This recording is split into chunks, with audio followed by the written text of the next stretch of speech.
Good morning, नमस्ते, सुप्रभात बच्चों। मैं विवेक मिश्रा हिंदी की कक्षा में एक बार फिर से आप सभी का स्वागत और अभिनंदन करता हूं। और आज हम पाठ 8 जो है पढ़ेंगे और पाठ का नाम है मानवता ही विश्व सत्य। जी हाँ, यहाँ पर आप देख सकते हैं पाठ 8 है ये और पाठ का नाम है मानवता ही विश्व सत्य। तो आज हम सभी इस पाठ के अंतर्गत इसका प्रसंग देखेंगे और प्रसंग के अलावा जो है इसकी व्याख्या जो है कैसे करनी है और उसे अपनी उत्तर पुस्तिका में भी लिखेंगे। लेकिन लिखने से पहले समझना आवश्यक है। तो आइए सबसे पहले हम कविता को पढ़ेंगे और कविता पढ़ने के बाद इसके जो है इसके प्रसंग को लिखेंगे और इसकी व्याख्या करेंगे।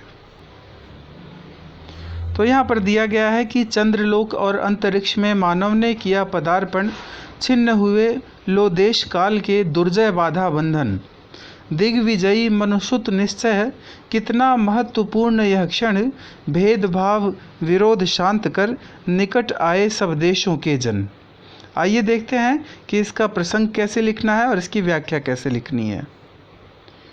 जी हाँ, यहाँ पर मैं बताना चाहूँगा, यहाँ पर संकेत में लिखा हुआ है अभी जो मैंने पढ़ा, चंद्रलोक और अंतरिक्ष और आगे का जो है ये जो मैंने अभी दो स्टेंजा जो दो पैराग्राफ मैंने पढ़ा है देशों के जन तक, इसका हम जो है प्रसंग कैसे लिखेंगे। तो प्रसंग में आपको यहाँ पर लिखना है, प्रस्तुत काव्यांश हमारी हिंदी की पाठ्यपुस्तक गुंजन से मानवता ही विश्व सत्य नामक पाठ कविता से लिया गया है। ठीक है, आगे लिखेंगे, इसके कवि सुमित्रानंदन पंत जी हैं।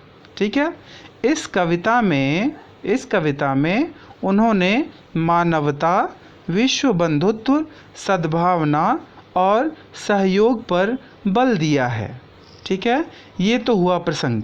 अब जब हम व्याख्या लिखेंगे तो व्याख्या हम इस प्रकार से लिखेंगे कि कवि कहते हैं कि मानव ने देश काल के कभी न जीते जाने वाले बंधनों को तोड़कर चंद्रलोक और अंतरिक्ष में प्रवेश कर लिया है। मानव ने सभी दिशाओं पर विजय प्राप्त की है। अंतरिक्ष में जाने का यह क्षण बहुत ही महत्वपूर्ण है, क्योंकि इसके लिए सभी राष्ट्रों ने अपने भेदभाव और विरोध समाप्त कर दिए।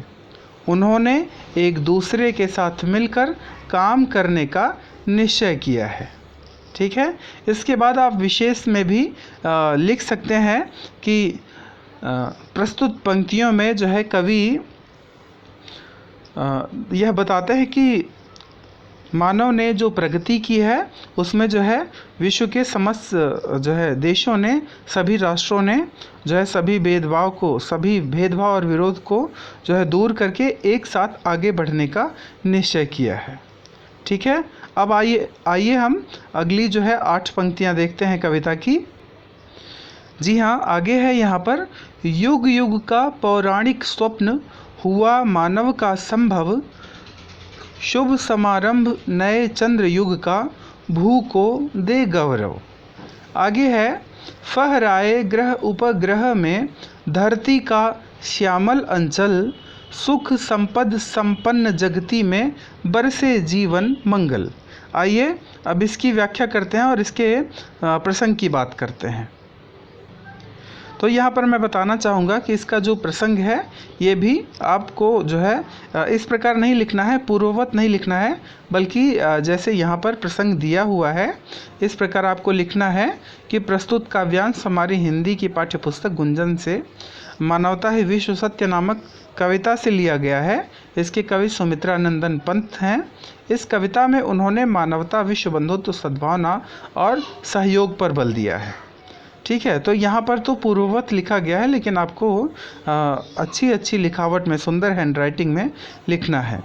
ठीक है, अब आइए बात करते हैं जो है अभी जो मैंने पंक्तियाँ पढ़ी हैं इसके जो है व्याख्या के बारे में। तो इसकी व्याख्या इस तरह से आपको लिखनी है कि प्राचीन काल से मनुष्य ग्रह नक्षत्रों पर विजय के सपने देखता रहता है। रहाता है, यहाँ पर लिखा है रहता है, लिखा होना चाहिए, ठीक है।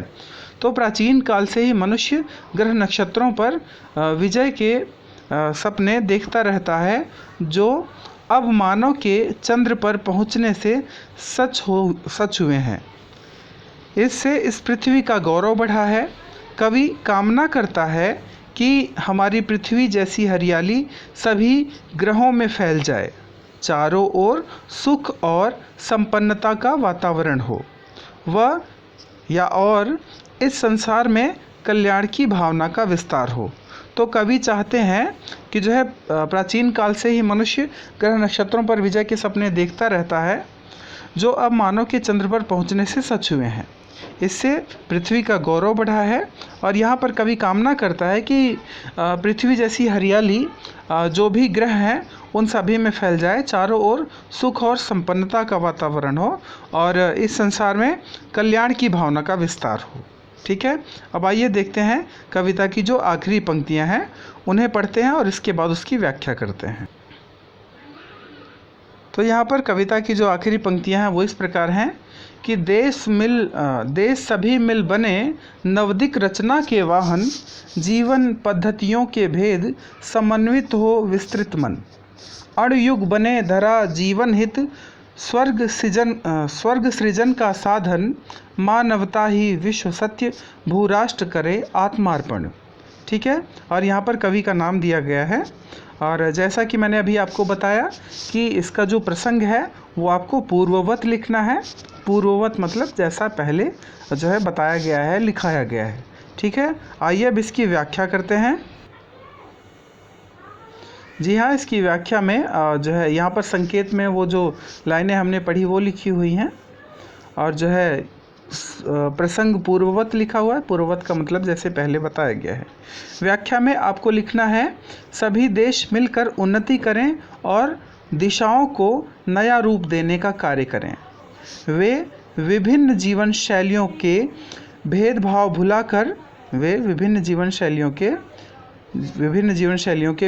भुलाकर उदार मन से एक दूसरे के साथ मिलकर कार्य करें। तेरे मेरे का भेदभाव न रहे।